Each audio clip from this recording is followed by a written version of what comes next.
now on PC and PICO-8 sneak stealth platformer Prince of Prussia, developed and published by Adam Saltsman. In this fresh new indie title, you'll be putting the dagger back into Cloak and Dagger as you off as many prison guards as you can in your quest for freedom and revenge. Before we get too far into this, there is a couple links in the video description so you can snag yourself a copy if this game tickles your fancy. With that said, let's get to the positives, all the things I really enjoyed about this particular game. The first major area of praise for me is the quality of the gameplay within this particular title. Now, despite what the game's title might suggest, this isn't the stealth cinematic platformer that you think it is. Honestly, to say this is either a stealth game or a platformer is being a tad misleading, as it ultimately feels more like a puzzle game than either of those. This might sound like a criticism, but as someone who isn't the biggest fan of cinematic platformers at the best of times, it was a relief to see this one handled more like a conventional platformer, and that I could just press a button and my character would jump, and I wouldn't have to pre-book my jumps 3 weeks in advance like in most cinematic platformers. Though with that said, this isn't really a platformer in the traditional sense either,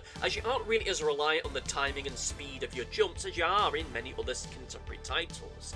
Oh sure, you still need to plot your jumps well, otherwise you're going to get shot, spiked, or otherwise plunged to your death, but your reflexes aren't really what you need to rely on here. And all of this is fine to me because, like I say, this feels a lot more like a puzzle game, and a damn fine one at that. Your goal in a given level is to find the button to open the door to the next one, and all the while stabbing as many Nazis to get the highest score possible.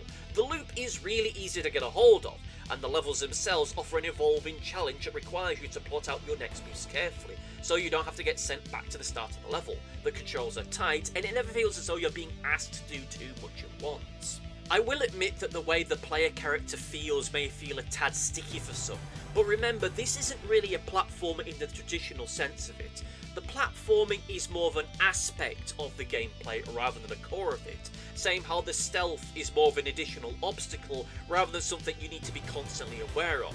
Altogether, this makes a title that is very easy to pick up and play, but it's still compelling enough to give you an interesting challenge. The other area of praise for me is the graphics. Yes, this is a retro-inspired title, it's going for a very pixel art aesthetic. Yes, this is running on a pseudo-retro games console, and as such there are certain hardware limitations that need to be taken in mind. But even with that said, there's still something about the design of all of this that evokes the microcomputer titles of yesteryear, albeit with a colour palette that doesn't make it look like a ZX Spectrum vomited up a lunch of wax crayons.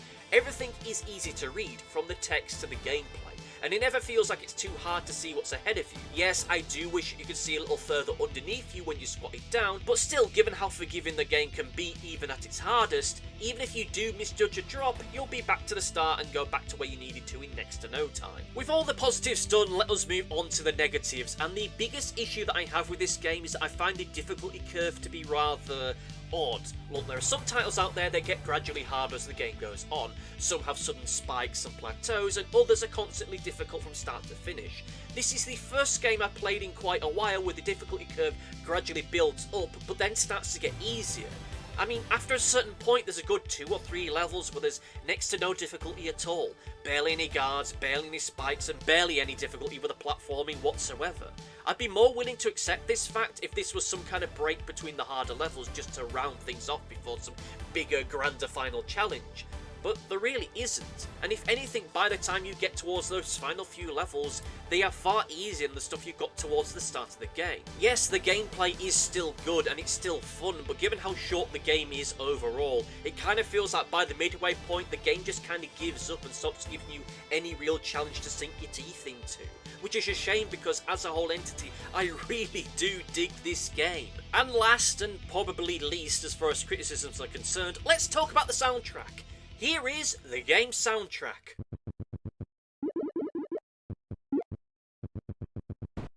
There isn't one. Look, I get it. This is a retro-inspired title and it's playing true to form and wanting to evoke an era where game soundtracks were new and rare. But here, aside from a jingle towards the start of the first level, there is nothing.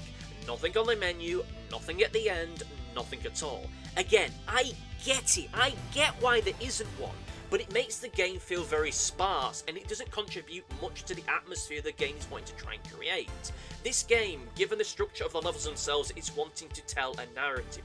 The levels are designed to create the impression that you're trying to escape this castle on your big quest for revenge, but there isn't much here to really add to that atmosphere aside from the graphics and a few lines of text here and there. It didn't need to have this massive, perfectly produced soundtrack. It didn't at all. It just needed something to be there. Be that something on the menu or even just a jingle at the end to add some kind of sense of atmosphere. I mean, again, I get why it isn't there, and its absence isn't the greatest mark against it, but the fact it is absent is a shame. And before anyone says anything, yes, I know the PICO-8 is supposed to be a very limited games console as far as its pseudo hardware requirements, but I have played games on that system which do have their own soundtrack. So at the end of the day, the decision not to have one here feels more like a conscious one, more so than a result of some kind of hardware limitation. But with all of that said, can I recommend this one? And yes, I can. Whilst this is a quick-fire title that can be completed about 10 to 20 minutes depending on your skill level, it is a fine game to just pick up and play during a lunch break or just as a quick freebie between bigger titles. Yes, I don't think it is as challenging as it could be, but the challenge that it does offer is fun enough to keep you playing from start to finish as you try to beat your high score. But this isn't the stealth platformer that you might have been expecting, so if you really were expecting classic Prince of Persia versus Nazis, you're going to be disappointed. Still, a recommendation from me, if you want to give it a number, let's give it 65%. Fun, but could be better. Let me know what you thought about it in the comment section down below, and we'll talk again in the future. Thank you all for listening, and see you next time. Goodbye! Thanks for watching. Be sure to like, favourite, subscribe, click the bell, and do all the YouTubey stuff that YouTube wants you to do. Go on, it'll do me a power of good. Until next time, my friends, goodbye!